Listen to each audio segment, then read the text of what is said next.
Pila po career ni mo na memorize na. Kan. Pila po career ni mo memorize na. Ha? Pila career po ni mo na memorize ng lugar. Andre? Wala. Ako hindi memorize. Ha? Natandaan mo lang kung di na may Natuan mo ng natuan mo. Oo. Tandaan mo. Ang una-unang ang style ko dati. Andre ko. Ang una ko memorize. Hari pag ganito mo Andra, dito ko sa pagkat leading. Kare, pagka diretso daw doon, ito ka sa RCBC. Ah. Tapos saka lang pakaroon sa may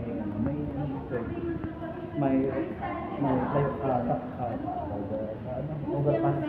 Yun ang overpass. Atong overpass nakita ato dito yun.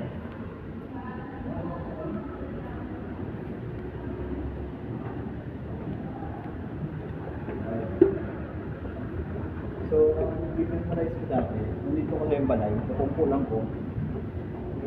Ginaan ko may hindi ko magtanaw, are Garia, Cavite. So, are Mawandre, Manila sa likod ko, tapos dire Makati. East West. Hindi ko mawala. East West ang ano yun. Hindi ko mawala.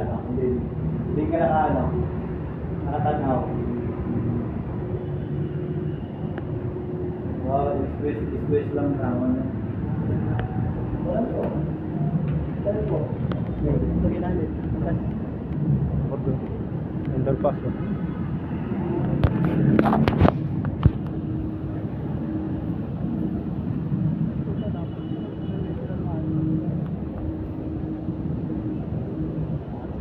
Lang center. Hindi ko alam po eh.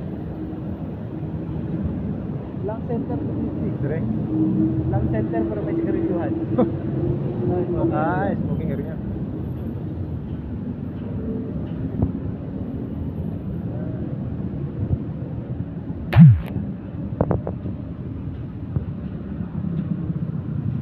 Pag Domingo, pwede ka mag-bike din eh. Yeah, Open bike. eh, may mga artista na bike dyan. Magagaging, gabike. Sa Domingo ba? Sila Piolo. Sila Piolo. Bike kay wala. Di man siguro wala man kay ano siguro trabaho sa Domingo. Domingo, wala. Doon di busy siguro ang Oo, tao. pag ano. Sabay-sabay. O, gamitan lang tong bike na gusto kong break. Wow. So, dati kasi dito lang kami tumatawid yan. Ngayon, talagyan na overpass dito. Dito na. Dito, tawid na karang dito. Dito, kakayan ko na yun. Dati abi, pwede ka magsakay direct. Pero wala. Hindi na eh. Pero kung kayo na pwede na mag-apot na dito ng tawid na dito. Ah, dito siya. Dito dire. Pwede ka magtawid dito rin eh. Ay, doon natuyok mo. Oo, nagtuyok lang ta. Sabi ko, pwede pa magtawid dyan eh. Dati pwede magtawid dyan, ito nga eh. Oo. Wala. Dito na tayo tatawid. Akyat. Tapos natawid. Kapila. Bago pag-stop, sanay lang yun. So, ewan ko, baka may na-disgrasya. Wala siya yun. Buta underpass.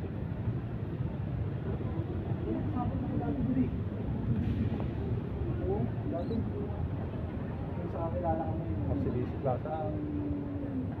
Ang kumpanya niya Pfizer. At Subaw. Pfizer company.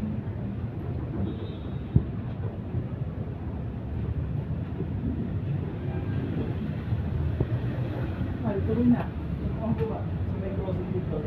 Ito. Oo.